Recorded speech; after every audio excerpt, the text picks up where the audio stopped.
시간이 되었습니다. 모두 자리에서 일어서서 우리의 마음과 뜻과 정성을 다해서 하나님께 예배 드리겠습니다. 하나님은 영이시니 예배하는 자가 영과 진리로 예배할지니라.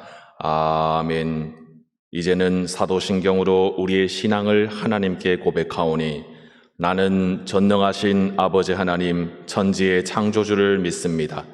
나는 그의 유일하신 아들 우리 주 예수 그리스도를 믿습니다. 그는 성령으로 잉태되어 동정녀 마리아에게서 나시고 본디오 빌라도에게 고난을 받아 십자가에 못 박혀 죽으시고 장사된 지 사흘 만에 죽은 자 가운데서 다시 살아나셨으며 하늘에 오르시어 전능하신 아버지 하나님 우편에 앉아 계시다가 거기로부터 살아있는 자와 죽은 자를 심판하러 오십니다. 나는 성령을 믿으며 거룩한 공교회와 성도의 교제와 죄를 용서받는 것과 몸의 부활과 영생을 믿습니다. 아멘. 자리에 앉으시겠습니다. 오늘 예배 중 찬양은 듣는 찬양으로 드립니다. 가사에 더 집중하시면서 찬송가 286장을 들으면서 함께 찬양하겠습니다.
사랑과 은혜가 충만하신 하나님 아버지, 오늘 일부 예배로 복된 주의 날 부족한 저희를 주의 전에 불러주시고 아버지께 영광 드리게 하시니 감사합니다.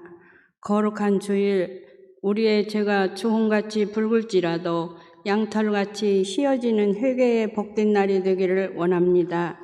주의 따뜻한 사랑의 손길로 우리들의 상한 마음을 어루만져 주시사 평생토록 주님의 사랑 가운데서 거하는 종함의 가족들이 기쁨을 누릴 수 있도록 인도하여 주시옵소서. 하나님 아버지, 코로나로 인한 우리 성도들, 교육 부서들이 영상으로 예배드리고 있습니다. 같은 은혜 주옵시고 어서 빨리 예배가 정상화되게 하옵소서. 하나님, 코로나로 인하여 힘들어하는 환자들, 종사자들 빨리 회복해서 건강하게 하옵소서. 이 나라와 온 세계가 코로나를 능력의 하나님께서 즉시 물리치옵소서. 아버지, 오늘 드리는 우리의 예배가 주께서 기뻐 받으시는 산 제사가 되게 하여 주옵시고, 특별히 말씀을 증거하실 이호 담임 목사님께 주의 능력을 더하셔서 생명이 넘치는 살아있는 말씀으로 저희 양떼를 먹이는데 부족함이 없는 귀한 목자가 되게 인도하여 주옵소서. 오늘 예배를 위해 준비하고 돕는 봉사자 손길들 한량없는 은혜와 축복으로 더하여 주시기를 간절히 원하오며, 이 모든 말씀을 살아계신 우리 주 예수 그리스도의 이름으로 기도하옵나이다. 아멘. 하늘에 계신 우리 아버지, 아버지의 이름을 거룩하게 하시며 아버지의 나라가 오게 하시며 아버지의 뜻이 하늘에서와 같이 땅에서도 이루어지게 하소서. 오늘 우리에게 일용할 양식을 주시고 우리가 우리에게 잘못한 사람을 용서하여 준 것 같이 우리 죄를 용서하여 주시고 우리를 시험에 빠지지 않게 하시고 악에서 구하소서. 나라와 권능과 영광이 영원히 아버지의 것입니다. 아멘.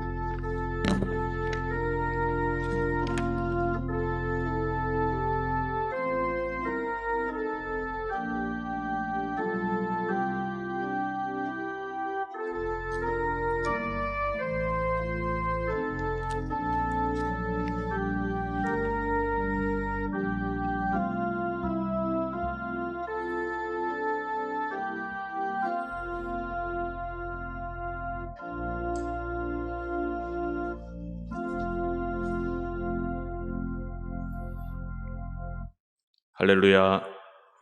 주일 일부 예배 오신 여러분을 주님의 이름으로 환영하고 축복합니다. 교회 소식 알려드리겠습니다. 성경 읽기를 계속합니다. 성경 일독을 마치신 분은 6월 28일 주일까지 제출해 주시기 바랍니다. 상반기 교육자 수련회가 6월 17일부터 18일까지 있습니다. 하반기를 준비하고 교회의 미래를 기획하는 시간입니다. 성도님들의 많은 기도 부탁드립니다. 오늘 3부 예배 후에 본당에서 정기 재직회가 있습니다. 그 외의 광고는 주보를 참고해 주시기 바랍니다. 이제 모두 자리에서 일어서서 하나님의 말씀을 받겠습니다. 오늘 우리에게 주신 하나님의 말씀은 마태복음 7장 7절에서 12절까지의 말씀입니다. 신약성경 신면입니다.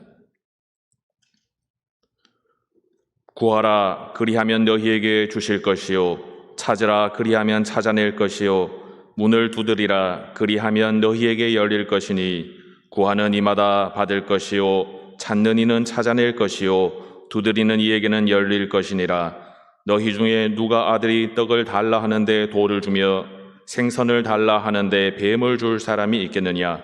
너희가 악한 자라도 좋은 것으로 자식에게 줄 알거든. 하물며 하늘에 계신 너희 아버지께서 구하는 자에게 좋은 것으로 주시지 않겠느냐?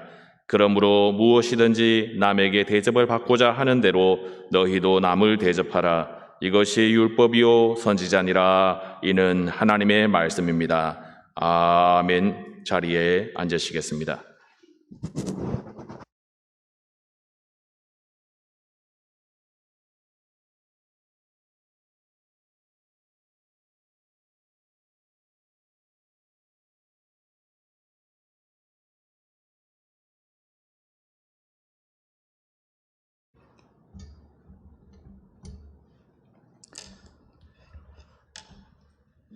거룩한 주일, 오늘 이 시간 주님께서 또 성령으로 충만하게 임재하여 주셔서 우리에게 새 힘 주시고 또 은혜로 채워주시기를 간절히 소원합니다. 오늘 계속해서 마태복음 7장 오늘 7절로 12절까지 말씀입니다. 여러분, 아이가 태어나면 무엇을 합니까? 보니까 애들은 우는 것밖에 하지 않습니다. 저는 아무리 들어도 애가 배가 고파서 우는지, 싸서 우는지, 아파서 우는지, 또 어떨 때는 심심해서 우는 경우도 있는 것 같아요. 놀아달라고 우는지. 그런데 옛날에 집사람을 보면 기가 막히게 알아차리더라고요. 아빠는 잘 모르는데 참 엄마는 정말 대단합니다. 애들이 커가면서 더 시기적절하게 미운 3살이니 7살이니 또 사춘기가 되면 또 아이들의 표정을 보고 또 여러 가지 또 상황을 보면서 아주 민감하게 반응하고 대해주고 또 필요한 것을 또 채워주고 하는 것을 보았습니다.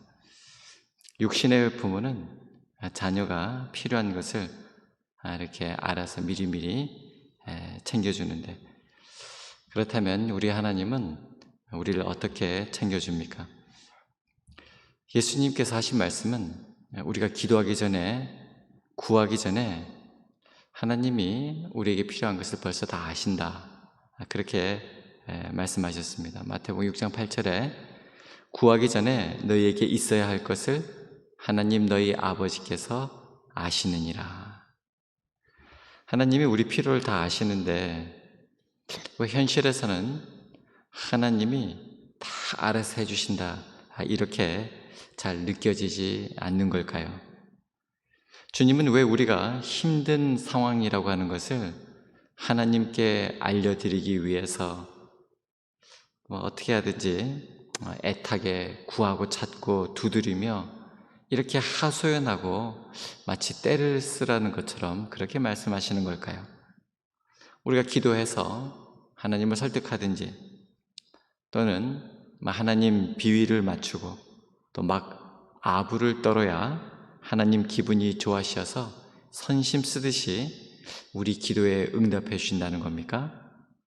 도대체 우리가 하나님 앞에 그렇게 굳이 우리의 필요를 다 아신다고 하는데 구하고 또 구해야 하는 이유가 무엇일까요? 그에 대한 해답을 성경은 분명히 말씀하고 있습니다.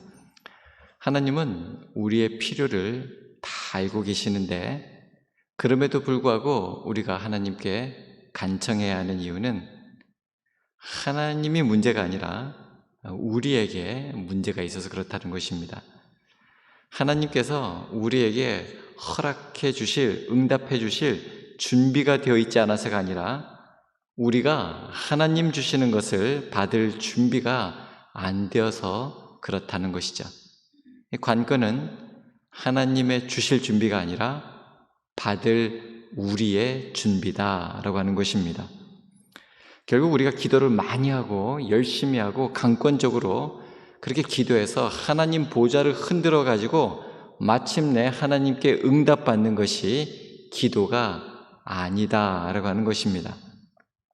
우리가 열과 성을 다해서 하나님께 기도하면 하나님께서 감동하셔서 얘 기도 빨리 안 들어주면 큰일 나겠다, 그래서 우리에게 기도를 들어주시는 그런 하나님으로 비춰진다면 그것은 굉장히 잘못된 생각입니다.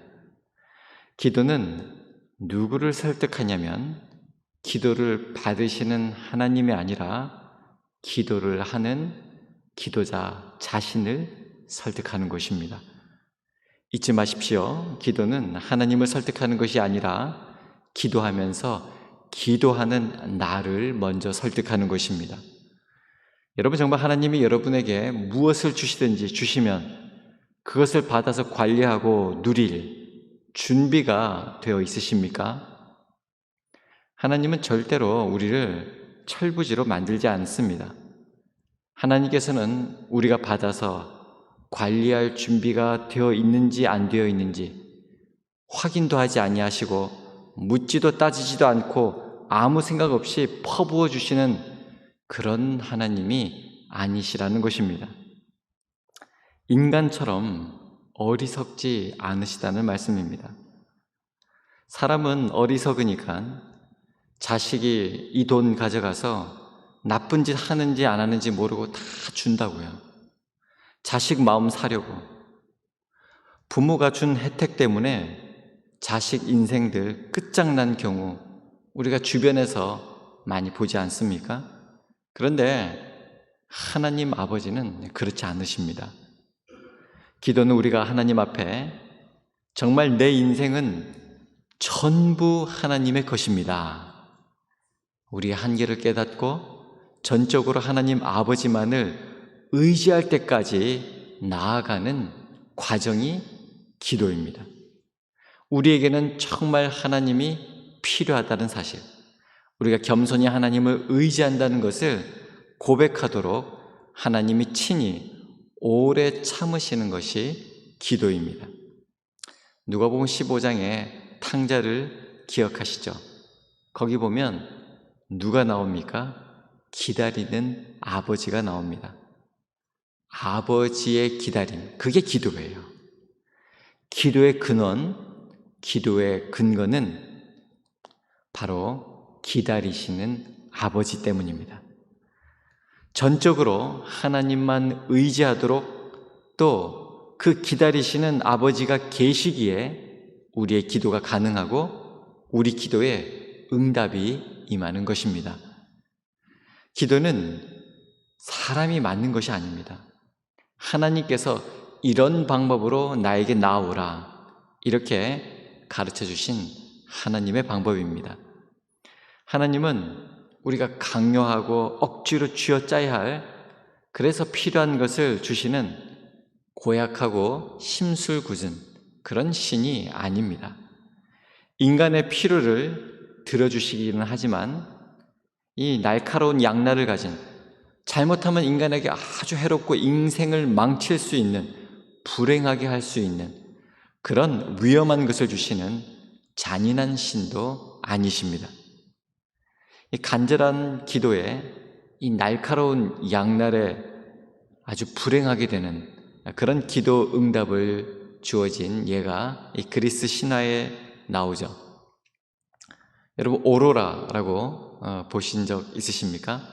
극지방 하늘에서 너무나도 휘황찬란한 빛깔을 내는 그런 이 극광이라고 불리는 오로라는 너무나도 아름다워서 화면으로 봐도 야, 어떻게 실제 저런 게 다 있나? 누구라도 실제 그 모습을 한번 봤으면 좋겠다, 이런 마음들을 가지고 있죠. 이 오로라라고 하는 이름의 뜻은 새벽의 여신입니다. 이 새벽의 여신 오로라가 이 트로이 왕자 티토노스와 사랑에 빠집니다. 오로라는 여신이고 티토노스는 사람입니다. 사람은 다 늙고 죽게 됩니다. 그래서 오로라와 티토노스가 신의 최고 우두머리, 신의 대장이라고 불리는 제우스 신에게 간절히 빌었습니다. 남편 티토노스가 죽지 않게 해달라고.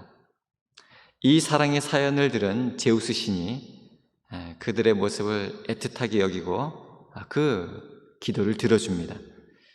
그런데 심각한 문제가 발생했습니다. 미처 생각하지 못했는데 티토노스가 죽지 않는 것까지는 좋았는데 이제는 세월이 가면서 늙고 병들고 이것만 계속하는 겁니다. 사랑하는 사람이 계속 고통받는 것을 쳐다봐야 하는 그 고통스러움을 이 오로라, 새벽의 여신이 겪게 됩니다. 그래서 새벽 여명이 그렇게 아름다운데 또 그 어둠이 빛 가운데로 흡수되어 사라지는 것이 그렇게 비참하다고 합니다. 이게 오로라 신화의 내용인데요. 인간의 간절한 요청을 신이 들어주긴 하지만, 신이 기도를 들어주긴 하지만 그것 때문에 인간이 더 비참해질 수도 있고 더 고통스러워질 수도 있다라는 예로 자주 쓰이는 그런 이야기입니다. 물론 이 이야기의 본질은 이 오로라가 사랑하는 것은 티토노스의 젊음, 그 외모였다라고 하는 그런 교훈입니다만, 이 티토노스가 그 오로라 여신의 사랑을 받아서 불사를 얻게 되지만, 죽지 않음을 얻게 되지만, 미처 늙고 병들고 하는 거에 대해서는 기도할 때 빠뜨려 가지고 불사는 해결했지만 불로 영원히 늙지 않는 것은 응답하지 못했다는 것이죠. 둘이 행복하게 오랜 시간을 살았지만 오로라는 점점 계속해서 늙어가고 젊음을 잃어서 초라해지는 그런 모습에 눈물을 흘리면서 돌아섰다라고 하는 것이 이 신화의 내용입니다.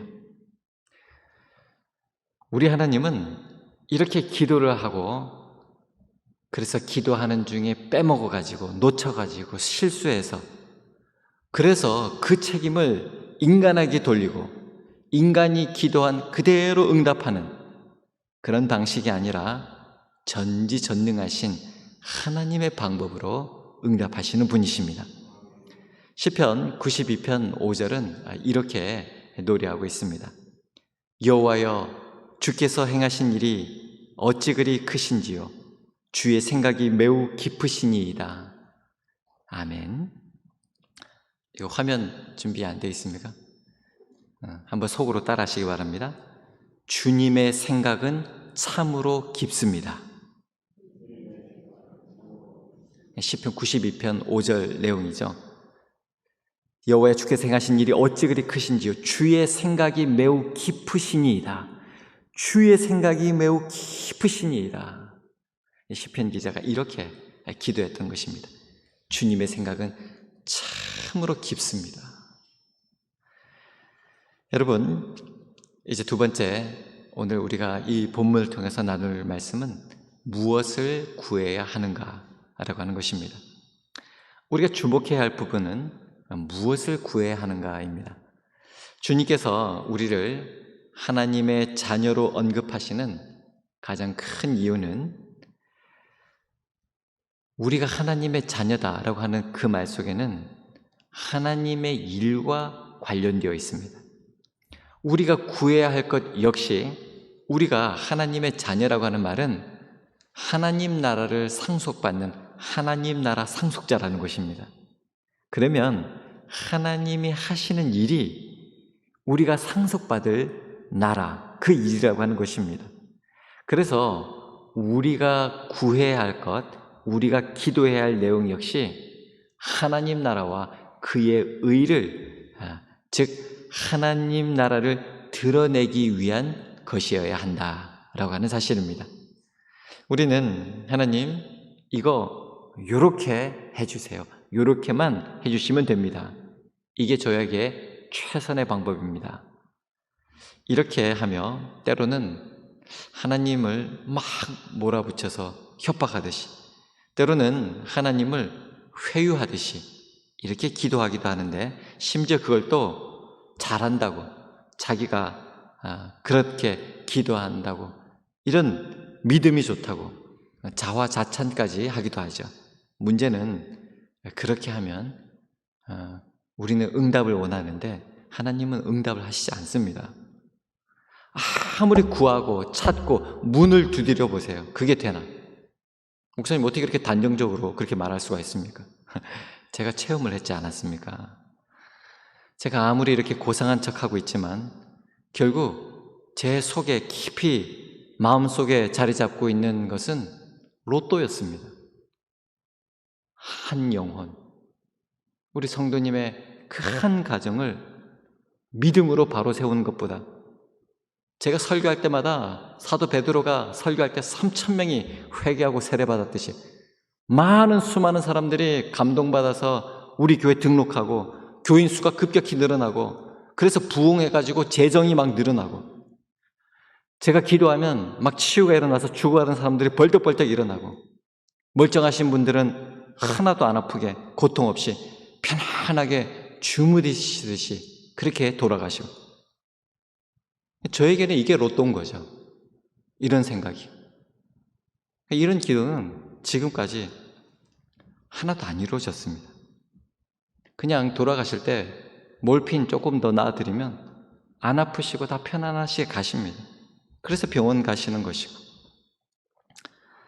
제가 이렇게 기도하는데 이렇게 간절히 기도하는데 그러면 종암동에서 코로나19 확진자가 안 나와야 되는데 지금 턱 밑까지 지금 코로나 확진자가 우리 종암동에도 지금 발생했습니다. 지난 3년간 정말 숨기고 포장하면서 그렇게 기도했지만 결국은 이게 뭐 저에게는 목회자에게는 이게 로또죠. 하루하루 성실하게 우리 교우들 그 영혼을 위하여 바로 설 수 있도록 그분이 그렇게 기도하는 그 자녀가 믿음에 설 수 있도록 지금 그렇게 애타면서 땀 흘리면서 피땀 흘리면서 일하는 그 손에 수고가 있도록 하나님께 중보하고 이렇게 한 영혼, 한 가정을 주님 앞에서 성실하게 감당해야 되는 것이 목회자의 사명인 것인데 하나님이 아니라 실제적으로는 사람을 의지하고 또 이런 요행을 바라고 그것을 경건의 모양으로 포장해 보지만 경건의 능력은 나타나지 않는다는 사실입니다. 얼마나 하나님 앞에 부끄럽고 죄송한지요. 좀 이렇게 부임해서 분위기도 좀 좋아지고 좀 이렇게 늘어가면서 좀 괜찮다 싶었거든요. 제 목회하는 중에 코로나 같은 것이 일어나가지고 예배당 문을 닫았는 것을 내가 봐야 되고 성도들에게 오지 말라고 문자로 광고를 해야 되는 이런 사태가 일어날 것 제가 상상도 안 해봤습니다.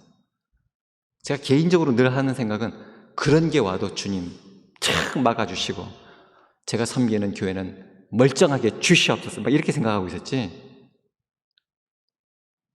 오늘도 지금 여러 가지 상황상 우리가 마음껏 찬양 드리고 싶지만 듣는 찬양으로 이렇게 적절하게 대처하지 않을 수가 없는 이런 현실입니다. 참 다시 한번 하나님께 참 많이 회개를 했습니다. 기도가 하나님과의 대화이고 우리의 소원을 구하는 것이라면 이게 리스판스 하나님이 대답해 주시거나 대화니까 우리가 말했으니까 하나님도 말씀해 주시고 또 우리가 기도했으면 하나님 거기에 대해서 응답해 주시고 이게 있어야 되는 거잖아요. 하나님은 가장 지혜롭고 주님은 생각이 깊으십니다. 가장 완벽한 사랑의 방법으로 응답하심을 우리가 믿어야 하는 것입니다. 하나님이 만일 우리 기도에 우리가 원하는 대로 즉각적으로 응답해 주시면 역설적으로 인생이 얼마나 비참해질지 그것은 아무도 모를 일입니다. 우리 기도가 무조건 응답만 된다면 행복할까요? 우리가 기도할 때마다 무조건 응답된다면 어떤 결과가 나올 것 같습니까? 아마 여러 죽어 나갔을 것입니다.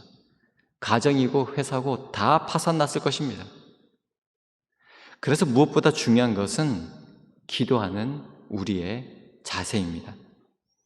기도하는 우리의 자세를 가르쳐 주시기 위해서 인간의 가장 기초적이고 본능적인 예를 들어주셨습니다. 아이들은 엄마에게 가서 필요한 것을 구합니다. 아이가 눈에 엄마가 안 보이면 어떻게 합니까? 찾습니다. 막 찾습니다. 간절하게 찾습니다. 엄마가 보일 때까지 찾습니다. 엄마가 방에 분명히 있는 것 같은데 문을 닫고 있으면 어떻게 합니까? 문 열어달라고 막 두드리지 않습니까? 예수님은 바로 지금 그런 상황. 우리가 하나님 앞에 가져야 할 기도의 자세를 말씀해 주시고 있는 것입니다. 구하라, 찾으라, 두드리라. 구하라, 구한다는 말 자체가 지금 나에게 결핍이 있다. 그죠? 없으니까 구하는 거잖아요. 찾는다라고 하는 말은 뭔가 잃어버렸다는 것을 전제합니다. 잃어버렸으니까 찾는 것이죠. 두드린다는 것은 닫혀있는 답답한 현실 앞에 실망하지 않고 인내하면서 계속 기도하라 라고 하는 말씀입니다. 같은 말인데, 기도하라는 말인데 점점 강조되고 있죠. 사랑하는 여러분, 지금 나에게, 여러분 자신에게, 가정에, 또 우리 교회에, 우리 사회에 정말 시급하게 결핍된 것은 무엇일까요? 정말 우리가 잃어버리고 있는 것은 무엇일까요? 정말 우리에게 닫혀 있는 것은 무엇일까요? 나에게 결정적인 결핍이 주님과의 인격적인 만남이고, 우리 집에 치명적인 결핍이 돈보다는 사실 서로 간의 관심이고, 우리 교회에 지금 닫혀 있는 것이 예배당 문이 아니라 소통이라면, 정말 우리는 결핍된 것을 하나님께 구해야 하는데, 우리는 가장 중요하고 시급한 이 결핍을 채우기 위해서 바른 간구, 정말 구해야 할 것을 구하고 찾아야 할 것을 찾고 하나님이 예비한 그것이 열리도록 그 문을 두드리고야 하는데, 우리가 그런 기도를 드리고 있느냐? 오늘 주님은 그것을 우리에게 질문하고 있는 것입니다. 여러분, 여러분들께서는 솔직히 무엇을 더 중요하게 여기며 지금 기도하고 있습니까? 정말로 영육 간의 강건함보다 돈이 더 중요하다고 여기기 때문에 건강을 해치면서까지, 영적인 강건함을 잃으면서까지 돈을 구하고 있습니까? 정말 미래에 대한 비전보다 노후가 불안해서 그래서 하나님께 구하고 있습니까? 정말 위대하신 하나님의 뜻이 하늘에서 이룬 것 같이 땅에서도 이루어지기를, 이런 것을 구하는 것은 생각조차 않고 오직 땅에서 잠시 통할 그런 성공이나 처세술만 구하고 있지는 않습니까? 여러분은 지금 무엇을 그토록 간절하게 찾고 있습니까? 진정 중요한 것, 그것은 잃어버리고 살고 있지는 않습니까? 정말 중요한 것, 그 놓치고 허망한 곳에 시쳇말로 꽂혀가지고 그렇게 시간을 보내고 있지 않습니까? 도대체 정신줄을 어디에 놓고 사는 것입니까? 잃어버린 세대, 상실의 세대, 이렇게 번역되는 Lost Generation. 이 말은 제1차 세계대전 직후 삶의 방향 감각을 상실한 이 젊은 세대를 일컬었던 말입니다. 그래서 세대명으로 빼놓을 수 없는 게 Lost Generation, 길 잃은 세대라, 이런 말을 하죠. 해밍웨이 같은 경우도 또 이런 이야기를 많이 하셨죠. 이 세대명은 이 시대상의 반영입니다. 그래서 우리 어르신들은 지금 다 겪으셔서 아시겠지만 IMF 때 IMF 세대가 있었습니다. IMF가 터졌을 때 제 친구와 아는 사람들이 유학 갔다가, 그때 800원 이랬잖아요, 달러가. 그게 1,500원, 1,800원, 한 2,000원까지 되니까 다 돌아온 겁니다. 저도 봤습니다. 그래서 IMF 세대라 그러죠. 또 88만 원 세대, 또 N4 세대. 이 젊은 층을 중심으로 그 시대의 아픔과 고단함을 담아서 표현하는 경우가 많았는데요. 요즘은요, 단연 코로나 세대입니다. 올해 대학에 들어간 이 코로나 학번은 대학 입학과 동시에 학교는 사이버 대학이 되고 말았고, 친구도 지금 못 만나고 있습니다. 비혼, 비출산이 답이다. 결혼하지 않고 애 놓지 않는 것이 답이다. 이렇게 여기는 지금 우리 다음 세대들, 지금 그 어느 때보다도 혹독한 시기를 보내고 있는 이 코로나 세대인 우리 자녀들, 이들이 지금 예배당에 나오지도 못하고 영상 지금 제대로 보고 있는지 지금 확인하기도 쉽지 않습니다. 지금 그 어느 때보다도 혹독한 시기를 보내고 있는 이 코로나 세대 우리 자녀들, 믿음 놓치고 희망을 잃어버린 채 살고 있는데 지금 도대체 우리는 무슨 기도를 드리고 있단 말입니까? 무엇을 구하고 무엇을 찾고 무슨 문을 두드리고 있단 말입니까? 우리 가정이 그렇게 꿈꾸던 초원 위의 집, 그 드라마 제목 같은 그런 꿈이든 행복 단란한 그 꿈을 잊어버린 채 그저 사는 게 바쁘고 힘들다고 한 식구인데도 공산당보다도 더 미워하면서 가족 사랑, 형제 우애는 찾지도 않고 회복하려고도 애쓰지도 않은 채 그렇게 살고 있지 않습니까? 거기에 대해서 기도하지 않으면 그렇게 살고 있지 않다는 뜻이겠죠. 도대체 무슨 벽이 가로막고 있어서 절망하고 포기하고 기가 죽어서 답답해만 하고 있습니까? 혹시 이런 경우는 없습니까? 완전 반대로 저 가나안의 거인 아낙 자손도 하나님이 우리와 함께 하시면 그들은 우리의 밥이다. 초롱성 같은 그 여리고성을 무너뜨리신 하나님께서 이 현실의 답답한 벽도 무너뜨릴 줄 믿습니다. 라고 하나님의 때를 간절히 찾고 구하는 그런 기도 말입니다. 오늘 본문의 말씀은 우리의 필요를 분명히 아시는 하나님께서 하나님께 간구하면 하나님은 반드시 응답하신다. 이렇게 약속하고 있습니다. 그냥 하나님이 다 하실 수 있는데 기도라는 방법으로 우리와 소통하시고 우리의 필요를 이루도록 해 주신 것입니다. 오늘 우리가 읽은 본문 마태복음 7장 7절로 11절까지는 구하라, 찾으라, 문을 두드리라, 다 기도하라는 말이라고 하지 않습니까? 무려 9번이 나옵니다. 9번이 나옵니다. 그런데 이 말씀은 또 이 9번에 대한 응답을 약속하고 있는 것입니다.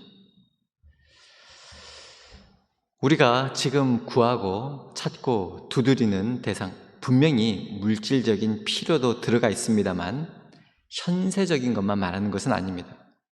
왜냐하면 물질은 잠시 있다 사라지는 것이고 또 물질의 필요는 우리가 아무리 구해서 받아도 우리는 만족하지 못하기 때문입니다. 애초에 물질적인 만족이란 인간에게 없습니다. 우리는 아무리 가져도 더 가집니다. 더 가지고 싶습니다. 여러분, 주일날 교회 오려고 옷을 입는데 입을 옷이 있습니까? 없습니까? 그렇게 옷이 있는데도 입고 갈 옷이 없는 겁니다. 우리는 그렇습니다. 끝없이 물질을 바라는 것입니다.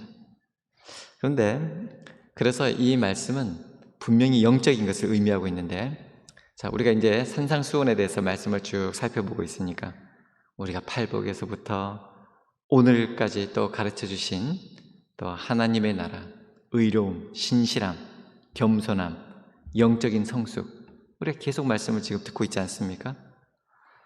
특별히 마태복음 5장 21절부터 지금 산상수훈의 핵심부를 구성하고 있는 일련의 명령문이고요. 또 오늘 결론 부분에 해당되는데, 지금 우리에게 요청하고 있는 것은 노여움과 보복을 삼가하고 원수를 사랑하고 우리에게 해를 입힌 자를 용서하며 다른 사람에 대한 비판을 제어하라 라고 하는 것입니다. 자, 이런 것을 전심으로 구하고 찾고 두드리라 라고 하는 것입니다. 우리가 어떻게 이 모든 요구사항을 완수하고 이 모든 명령을 완벽하게 수행하여서 하나님 나라의 의를 드러낼 수 있을까요? 예수님의 말씀은 우리로서는 이것이 불가능할 수 있지만 하나님에게는 이 모든 것이 가능하다.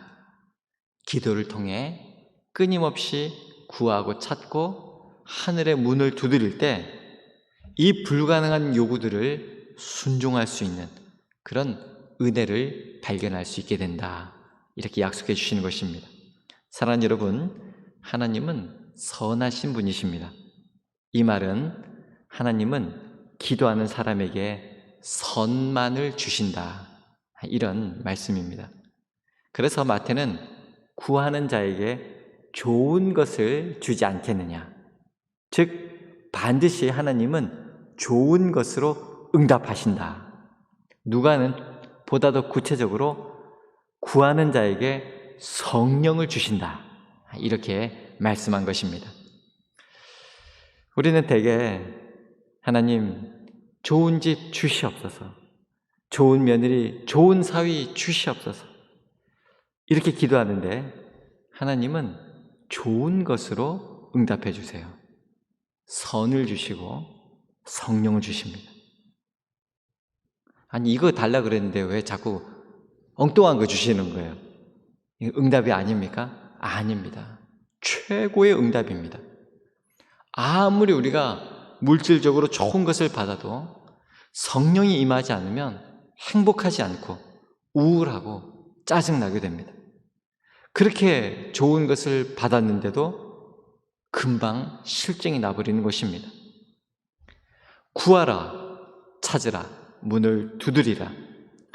이 모든 말은 현재 명령형으로 되어 있는데 동작의 반복성을 강조하고 있습니다.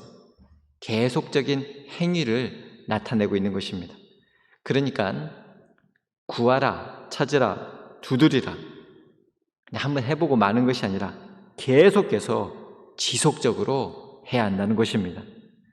주님의 제자된 그리스도인은 하나님 나라와 하나님 나라를 드러내는 일에 구하고 찾고 이 두드리는 이 일에 결코 실증이 날 수가 없다는 것입니다.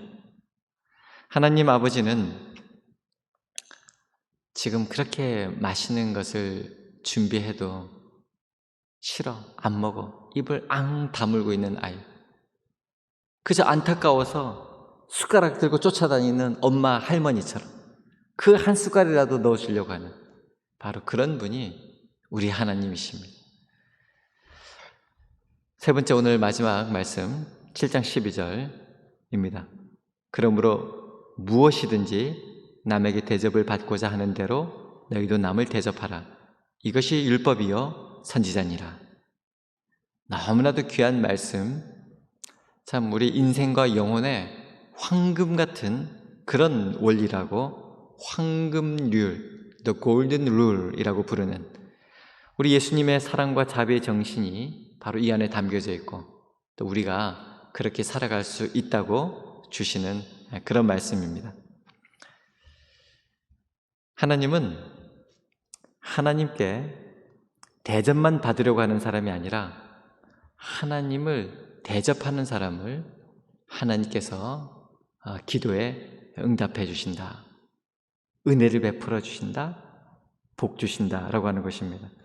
어느 교회에 참 사업을 하는데 계속 많은 큰 실패를 한 집사님이 계셨는데 은행에 500만 원 대출 받아가지고 그렇게 사업을 시작하셨는데 참 운 좋게 또 사업이 잘 되셨습니다. 제가 듣기로 최근에도 수천만 원을 또 하나님께 헌금하셨다 하는 말씀을 전해 들었습니다. 제가 들은 게 그러니까 제가 모르는 것까지 아마 훨씬 더 많이 또 하나님께 바치며 그렇게 사시고 있을 것입니다. 근데 그분은 하나님의 응답으로 사업이 아주 잘 되셨는데 그는 이제 하나님의 응답이 되기 위하여 사업을 하고 있다고 합니다. 기회만 있으면 하나님 나라를 위하여 헌금하고 또 헌신하려고 하고 있다는 것이죠. 정말 그 집사님은 이제 하나님께 대접받으려고 하는 것이 아니라 하나님을 대접하려고 하는 그런 인생이 되신 것입니다. 하나님은 우리들에게 기도만 하지 말고 다시 말해서 하나님의 대접만, 응답만 받으려고 하지 말고 이 집사님과 같이 하나님의 대접을 하나님께 대접해드리는, 정말 하나님 은혜에 감사하는 마음으로, 은혜에 보답하는 마음으로 하나님을 대접하는 그런 삶, 그런 멋진 인생이 되라고 또 이 말씀을 주신 줄 믿습니다.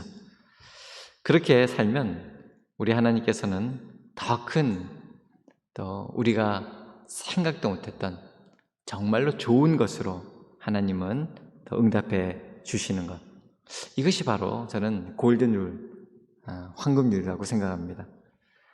사랑하는 여러분, 오늘 이 말씀 우리가 다시 한번 보면서 여러분은요, 하나님, 성자 하나님, 우리 하나님이 몸소 이 낮고 낮은 땅에 오셔서 십자가에서 물과 피를 아낌없이 흘리면서 그 피값을 지불해서 여러분을 살린, 나와 여러분의 죄값을 다 지불하신 그만큼 소중한 그런 분이십니다. 그래서 오늘 이 황금률 마태복음 12절을 보면서 무엇이든지 남에게 대접을 받고자 하는 대로 너희도 남을 대접하라. 여러분, 먼저 여러분 자신이 얼마나 소중하신 분인지 알고 여러분 자신을 하나님의 사랑으로 잘 대접해 주시기 바랍니다. 시간 관계상 이 정도 하고 마무리하겠는데, 여러분을 잘 대접하십시오. 막 입에 땡긴다고 막 이렇게 쳐넣어가지고 하나님이 좋은 몸 주셨는데 막 몸 망가뜨리고 그러면 안 돼. 그건 대접하는 게 아닙니다. 하나님 나에게 이렇게 생명 주셔서 감사합니다. 오늘도 거룩한 주일 하나님 앞에 예배 드릴 수 있도록 해주시니 감사합니다. 하나님을 대접하는 것이죠. 여러분 자신을 대접하면서 나는 하나님이 그토록 사랑하는 하나님의 자녀다, 왕의 자녀다 라고 하는 것을 기억하시면서 여러분 자신에게 대해서 여러분이 여러분을 보면서 우울해할 필요도 없고 여러분이 여러분 자신에 대해서 원망하거나 책망하거나 그러지 마십시오. 하나님이 십자가에 달리셔서 살리신 그렇게 귀하신 분이 여러분 자신입니다. 주님의 사랑으로 하나님 앞에 바로 설 수 있도록 나는 하나님의 축복된 자녀다. 왕 나는 왕자다. 주님 나라에 나는 왕자다. 0000 나는 공주다. 주님 나라에 나는 공주다. 나는 하나님의 왕자다, 공주다. 이런 사랑 감사하며 자신을 먼저 잘 대접하십시오. 두 번째, 여러분, 성경은 늘 하나님 사랑과 이웃 사랑 같이 가지 않습니까? 이웃을 내 몸과 같이 잘 대접해야 됩니다. 세 번째, 이렇게 대접하며 살 수 있는 그런 하나님을 무엇보다도 대접하며 살아가시기 바랍니다. 1부에는 시간이 없어서 제가 2부 때는 좀 다른 말씀을 나누려고 하는데, 제가 이 대접한다는 말을 이 원어로 보니까 이 포이에오라고 하는 그 단어인데요, 깜짝 놀랐습니다. 태초에 하나님이 천지를 창조하시니라, 이 70인역 헬라어로 되어 있는 성경인데, 그때 하나님이 천지를 창조하시니라 단어, 그 단어를 그대로 쓰고 있습니다. 행한다, do로 번역하기도 하고요, 또 treat, 대접한다. 근데 창세기에서는 create, 창조하다 이런 말이었어요. 하나님이 쓰시는 이런 단어였어요. 아, 그렇구나. 대접은 하나님이 하시는 거구나. 하나님이 주셔야 가능하구나. 제가 또 묵상하면서 많은 깨달음과 감동을 받았는데, 대접은 창조적인, 창조하는 행위가 될 수 있다는 것입니다. 정말 하나님 사랑에 감사해서 또 내가 나 자신을, 이웃을, 무엇보다도 하나님을 대접하는 것, 창조주 하나님이 기뻐하시고, 그래서 더욱더 대접하고 살아갈 수 있는, 쉽게 말해서 하나님으로부터 대접받고 이웃으로부터 대접받고 내가 내 자신에게 대접받는 그런 복된 삶으로 하나님이 책임지고 인도해 주신다고 하는 약속의 말씀인 것입니다. 이 말씀 기억하시면서 더 풍성한 은혜 가운데 거하시는 그런 삶이 되시기를 주님의 이름으로 축원해 드립니다. 기도하겠습니다. 하나님 아버지, 감사합니다. 오늘도 이 자리에서 주님 앞에 예배 드릴 수 있도록 하나님 저희들을 불러주심을 감사합니다. 더 건강하게 해주시고 또 생명호흡 주셨사오니 주신 말씀 담아서 하나님 나라를 위하여 하나님 나라가 드러나는 일에 저희들 구하고 찾고 두드리게 하여 주시옵시고, 무엇보다도 이렇게 나를 사랑해 주시는 하나님 감사드리며 내 자신을 잘 돌보고 대접하며 또 이웃을 내 몸과 같이 대접하며 나아가서 또 하나님 아버지를 대접해드리는 그런 믿음의 삶을 사는 주님의 자녀들이 다 되게 하여 주시옵소서. 주님, 오늘 이 시간 또 하나님께서 또 주신 그 은혜에 감사하며 드린 이 예배를 주님께서 기뻐 받아 주시옵시고, 또 하나님께서 풍성한 은혜로 항상 함께하여 주시옵소서. 이 모든 말씀 우리 구주 예수님의 이름 받들어 간절히 기도하옵나이다. 아멘. 모두 자리 일어서셔서 우리 내가 할 수 있는 것은 우리 찬양할 때 우리 봉헌 기도 드리겠습니다.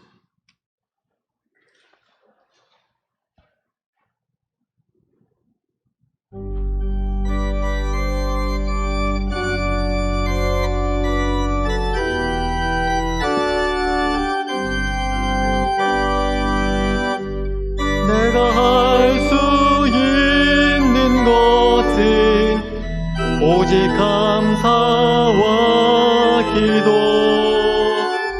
두 손을 높이 들고 주께 찬양하네. 사랑과 은혜가 많으신 아버지 하나님, 오늘도 주님 앞에 올 때 빈손으로 오지 않고 감사의 마음을 담아 하나님 앞에 이 예물을 드립니다. 주님, 이 예물이 하나님 나라를 위하여 하나님의 의를 드러내는 일에 귀하게 쓰여지게 하여 주시옵시고, 지금도 우리 코로나 학번, 코로나 세대들, 지금 일자리를 간절히 찾고 기다리고 있는 우리 청년들, 우리 다음 세대들에게 희망을 주고 예수님을 만나게 하는데 귀하게 쓰여지게 하여 주시옵소서. 저희들은 이렇게 좋은 곳에서 안전하게 방역을 하고 예배를 드리는데, 지금도 많은 곳에서 우리와 함께 협력하고 있는, 또 함께 사랑을 나누고 있는 가난한 교회, 개척교회들, 그리고 지금도 먼 곳에서, 낯설고 물서른 곳에서 복음을 전하고 있는 선교 현장, 너무나도 어려운 중에 있음을 주님 앞에 고합니다. 주님, 그 사정과 형편을 아시오니 이 예물을 복되게 하시사 오병이어로 역사하셔서 저들에게도 하나님의 풍성한 사랑을 누리고 나눌 수 있도록 하나님께서 이 예물을 아름답게 사용하여 주시옵소서. 특별히 먼저 그의 나라와 그의 의를 구하며 바치는 손길들마다 하나님께서 이 모든 것을 더하여 주시옵시며, 지금도 이 코로나로 인하여 너무나도 어렵고 힘들어하는 우리 어르신들, 그리고 노약자들, 우리 아이들, 주님 일일이 한 분 한 분 지켜 보호하여 주시옵소서. 이 예물을 통하여 하나님 이루실 위대한 일을 기대합니다. 하나님의 그 뜻이 하늘에서 이루어진 것 같이 이 땅에서, 특별히 사랑하는 이 종암동, 우리 종암동 이 지역에 하나님 풍성하고도 아름답게 이루어지게 하여 주시옵소서. 바친 손길들 일일이 하나님께서 은혜 주시고 힘을 주시고 경건의 능력을 더하여 주시옵기를 우리 구주 예수님의 이름 받들어 감사하며 기도하옵나이다. 아멘. 여러분, 한 가지 말씀을 드리겠습니다. 우리 교우들께서 또 지난 2년간 또 잘 섬겨주시고 또 도와주셔서 우리 종암교회에서 또 귀한 목사님을 또 배출하게 되었습니다. 우리 권세원 목사님, 지난주에 노회를 통하여 공식적으로 목사 안수를 받으셨고, 또 우리 목회자 전통 중에 또 목사 안수를 받으면 그 주간에 또 축도를 하는 그런 시간이 있는데, 또 우리 그런 시간을 아마 맞이할 수 있게 돼서 참 너무나도 영광스럽고 감사합니다. 처음 이렇게 안수 받았을 때 굉장히 영력이 넘칠 때입니다. 또 이 기도를, 축도를 통하여 또 큰 은혜 임할 줄로 믿습니다. 우리 권세원 목사님, 우리 축도해 주실 텐데 우리 한번 격려하는 마음으로, 감사하는 마음으로 한번 박수로 한번 맞이하겠습니다.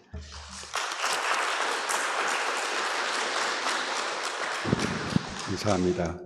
함께 기도하겠습니다.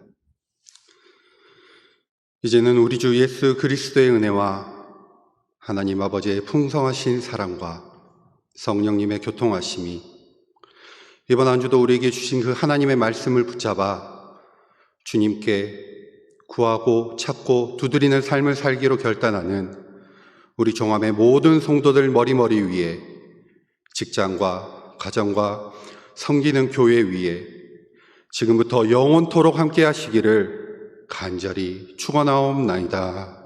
아멘.